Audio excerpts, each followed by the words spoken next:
guys, and welcome back to the Baker Bunch. I am Nisha. If this is your first time coming and visiting our channel, hey. If you are an oldie but goodie, hey girl, hey. So on today's video, I am going to be doing the Trying to Conceive tag, or TTC tag, that I was tagged in by my good friend Candace, who on YouTube, her YouTube channel is Fruitful My Fertility Journey. So it is about 11 questions, so I'm going to go ahead and jump in this. Make sure that you guys hit that subscribe button and join the family. And so the first question is, what is your name and how old are you? My name is Nisha, and I am 27 years old. The next question is, what is your relationship status? I am married. Next month we will be celebrating 7 years of marriage. Yay! The next question is, if you have a partner, what is his name or age? I do have a partner. I have a husband, and he is 29. Why the fuck I want to say he's a different age? Anyways, he's 29. He's my little Scorpio. He'll be 30 in October. So, the next question is, how long have you been trying to conceive? So, before having our first son, we tried to conceive for 4 years. He is now turning 2 in September. We took our next Panon out in September when he turned 1, and I'll leave that video up there because I do have a Trying to Conceive after next Panon type story time video. So we took it out in September of last year. I didn't get my period until this year of May, so I decided to just count from May on. So we've been trying to conceive for 2.5 months. We did have a pregnancy scare this weekend. I had got a faint pregnancy test on Saturday. Actually got 2, and I took a digital test and it said not pregnant. And I am a part of a Trying to Conceive mommy group on Facebook. So they were like, maybe your levels are just low. You know, try to test again in a couple of days. So I tested again today, this morning, with my first my morning urine using the fertility first response test, and it was negative. So I'm a little bummed out, really sad. Me and my husband were super excited. I was going to do a cool pregnancy announcement, and we already knew what the due date was going to be, but I'm just really sad. This is day 3. I still haven't received a period. I haven't got a period yet, but I still feel nauseous. Like, I still have like sore boobs a little bit, and I don't know. So it came up negative, so we're still been trying to conceive since May. The next question is, if you could go back and talk to yourself at the beginning of your Trying to Conceive journey, what words of encouragement would you give? Well, my first 4 year trying to conceive, I would tell myself to just, you know, be patient. I know it's hard when you're at the mall or you're on Facebook and you see all these people who are like just having babies after babies, and you feel like, what's wrong with me? What's wrong with us? Why can't we conceive? I would just say, Nisha, be patient. When God does bless you with your little one, you're going to be happy beyond measures. It's your baby boy that you've always wanted.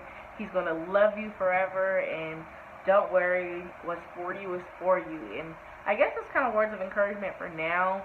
I feel like it's really hard, especially like because like with Tamir, I didn't have any symptoms, and now like in our 2-week wait, I feel like I have all these symptoms, but I get a negative test, and it's just hard when it's like you think you know your body, but then you really don't know your body.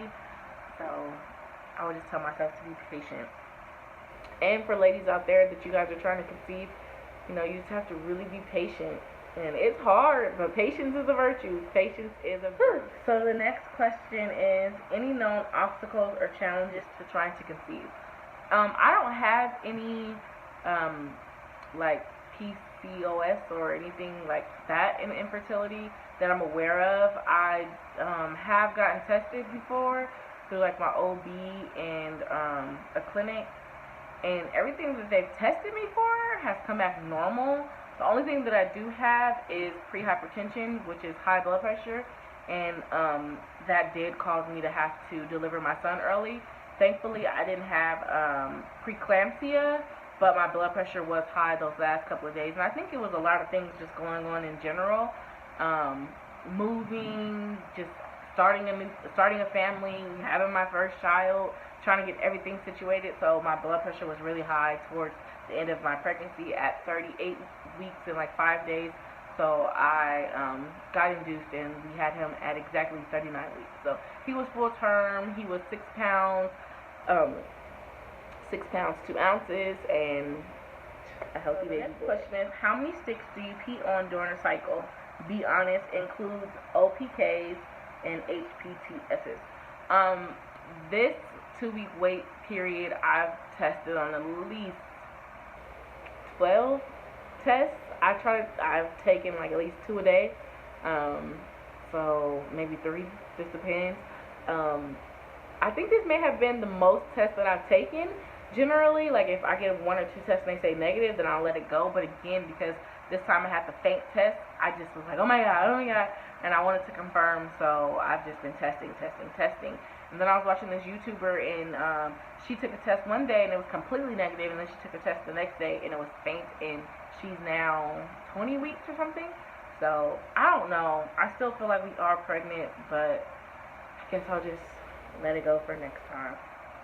The next question is, how many times in a cycle do you ask someone else to squint at your sticks, asking if they see a second line? Generally, I only ask my husband, and I use like my flashlight. I'm like tilting the test and doing all kind of crazy stuff. But this time, because for sure I saw a faint line, and he saw the faint line, and even on camera on my phone, you could see the faint line. I had sent the picture to one of my close friends and my cousin, and I'm like, girl, tell me I'm not tripping. You see this faint line. Watch, I'm going to try to show you guys and see if you can see it. Let's see. See if you guys can see it. You can see the top line, but I don't know if you can see the... Can you see? Yes, you guys can see. That was a faint line. So I was just like, what? Like, yeah. Anyway. So the next question is, what is the earliest days past ovulation you've tested a DPO? The earliest I've tested is like 6 days before my missed period. Maybe like 7 or 6, like a week before my missed period. So, yeah. The next question is, natural or medicated birth? Medicated. I personally feel like God created them to know medicine, and the medicine is to help you through the pain. I personally have a low pain tolerance, so I knew before any thought that I was going to get an epidural. There was no question. And yeah, so I had a medicated birth, and I plan on having another medicated birth and another medicated birth. So the last question is, OB or midwife? So I have an OB. Dr. Tuggles in Moreno Valley, California delivered my son. I love Dr. Tuggles. He's an older black gentleman, or older black doctor, and he is amazing. I feel like whenever I had a woman doctor, she was like rude or mean or like aggressive, but he was a man, and he was more gentle, and like, I don't know if it's because like he's an older man, so he's been through this for years, so he's kind of like, he'd laugh with me, like if I had any questions, he's like, Baker, do you have any questions? And I'm like, yes, I want to know this. I read this, is it true? And like, he would laugh, and then he's like, it's okay, like, you're fine. And because I'm that type of person, like, I have a lot of questions I'm going to ask. Like, I'm a researcher, and I just can't help it. So yeah, anyway, so I did the OB. I have seen so many beautiful stories of people doing it, you know, natural with the midwife or doula. And I commend those women who do it that way, but I feel like, you know, you have a choice, just like breastfeeding versus formula, OB versus midwife, natural versus medicated. You do what's best for you, for your body, and for your family. And for me, it just worked that way. This is the end of the Trying to Conceive TTC tag. If you guys enjoyed this tag, give it a huge thumbs up. Leave me a comment down below. I'll leave the questions, and if you guys like, you can give me your answers. I would love to know, or you can make your own video and let me know so I can check it out for you guys. We do also have the Baker Bunch. We also have our own Instagram now, so I'm going to insert that down here somewhere. Make sure that you guys follow us on there, because I'll post. I'm on there to let you guys know, just in case you don't get a notification, because I know YouTube kind of trips from time to time. So that concludes this video. I will see you guys in the next one. Bye.